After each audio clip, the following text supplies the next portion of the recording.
नमस्कार मित्रों। अप्रैल का महीना शुरू हो गया है। आज 12 अप्रैल है। 30 अप्रैल से चार धाम यात्रा शुरू हो रही है। जो चार धाम यात्रा करने के इच्छुक हैं उन्हें अभी से रजिस्ट्रेशन करवा लेना चाहिए। और यह वीडियो उन लोगों के लिए मैं समझता हूँ काम का होगा जो बद्री, केदार, यमुनोत्री की यात्रा करना चाहते हैं। बताया जा रहा है कि 30 अप्रैल से यमुनोत्री, गंगोत्री और उसके बाद 4 मई से केदारनाथ और 5 मई से बद्रीनाथ की पट खुलेंगे। यात्रा शुरू होगी। और इसके पहले ही इस धार्मिक यात्रा के लिए रजिस्ट्रेशन, ऑनलाइन रजिस्ट्रेशन शुरू हो चुके हैं। तो जो भी इच्छुक हैं इन यात्रा के जाने के लिए उन्हें अब रजिस्ट्रेशन करा करके ही जाना होगा। और यात्रा का जो सही क्रम है वो ये है कि सबसे पहले यमुनोत्री की यात्रा करना चाहिए, फिर गंगोत्री, फिर केदारनाथ और अंत में बद्रीनाथ।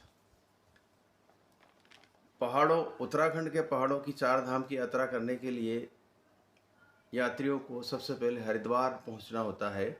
और हरिद्वार के लिए दिल्ली से पूरे भारत की रेल लाइनें जुड़ी हुई है। दिल्ली से सुबह सुबह शताब्दी यहाँ शुरू जाती है देहरादून और हरिद्वार के लिए। इसके अलावा कई ट्रेन्स हैं। रात में दिल्ली से कई बसें हैं, टैक्सियाँ हैं, खूब साधन हैं चार धाम यात्रा के लिए। और चार धाम यात्रा के लिए लोग भी उतने उत्साहित हैं। अब आप देखिए कि ये 4 अप्रैल या 5 अप्रैल से इसके चार धाम यात्रा के रजिस्ट्रेशन खुले हैं और अब तक 14 लाख लोगों ने रजिस्ट्रेशन करा लिए हैं। इसी से अंदाज़ा लगाया जा सकता है कि इस यात्रा को लेकर लोगों में कितना क्रेज़ है। अध्यात्म और मोक्ष की यात्रा माना जाता है चार धाम के इन तीर्थ स्थानों की यात्रा करना। और इसके लिए लोग साल भर लालायित रहते हैं। गर्मियों में चूँकि गर्मी पड़ती है इसलिए पहाड़ ठंडे होते हैं, तो यह एक दूसरा आकर्षण भी है लोगों के लिए कि वहाँ जाकर कुछ सुकून के पल बिताए जा सकें, अध्यात्म में मन लगाया जा सके, भगवान की भक्ति की जा सके। अब इस यात्रा पर जाने के लिए क्या तैयारी करना चाहिए और उत्तराखंड सरकार की क्या एडवाइजरी जारी हुई है, इसके बारे में भी आपको लगे हाथ बता दिया जाए। उत्तराखंड सरकार ने यात्रियों की सुविधा के लिए हेल्प सेंटर खोले हैं। एक वेबसाइट जारी करी है उत्तराखंड गवर्नमेंट और उत्तराखंड टूरिज़्म की, जिस पर जाकर आप अपना रजिस्ट्रेशन करा सकते हैं ऑनलाइन। ऑनलाइन रजिस्ट्रेशन यदि ऑनलाइन आपको करना नहीं आता है तो किसी एमपी ऑनलाइन या ऐसे ही किसी सरकारी ऑनलाइन कियोस्क से जा कर के अपना रजिस्ट्रेशन करवा लेना चाहिए। रजिस्ट्रेशन के साथ साथ एक लॉगिन अकाउंट भी बनाया जाएगा, जिससे कि आप जब भी इस लॉगिन अकाउंट को खोलेंगे तो आपके सारी परमिशंस इसमें ऑनलाइन में उपलब्ध होगी। पहाड़ों की यात्रा करने के बारे में अपन बात करें तो स्पष्ट किया है उत्तराखंड सरकार ने कि पहाड़ों में रात्रि 10 से सुबह 4 बजे तक किसी तरह के व्यावसायिक वाहनों का संचालन नहीं होगा। साथ ही यानी कि इस समय में आप अपनी यात्रा वाहन के साथ शुरू नहीं कर पाएंगे। वाहन चलाने वाले ड्राइवरों के लिए भी एडवाइजरी जारी है कि जिनको अनुभव है और जो पहाड़ में चलाने का जिनके पास प्रमाण पत्र है या सर्टिफिकेट है वही वाहन चला करके जा सकेंगे।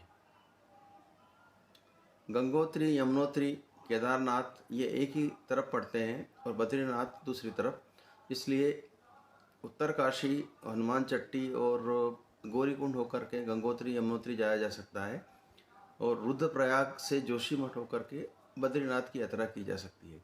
ये क्रम हालांकि निर्धारित है, लेकिन यदि आपके पास सुविधा है तो इसी क्रम से यात्रा करें, अन्यथा अपनी सुविधा अनुसार ये क्रम बदला भी जा सकता है।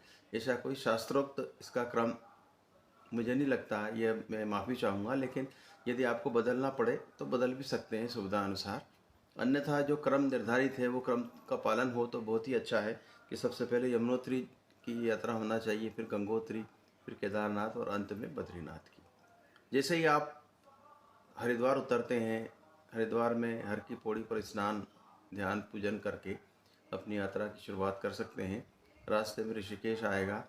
ऋषिकेश के बाद पहाड़ लग जाता है, देवप्रयाग एक स्थान आता है जहाँ पर मंदाकिनी और अलकनंदा का में वो संगम हुआ है। तो ये सब स्थान देखने लायक हैं और पहाड़ अपने आप में वैसे भी खूबसूरत हैं। तो इस यात्रा को करने के पहले दूसरी बात एक और है कि अपने स्वास्थ्य का ध्यान रख कर के जाइएगा। ज़्यादातर वयोवृद्ध लोग ही इस यात्रा में जाते हैं और उन सब से आग्रह है कि वे अपनी दवाइयाँ, अपनी जांच रिपोर्ट और अपने स्वास्थ्य का परीक्षण करा कर ही जाएं।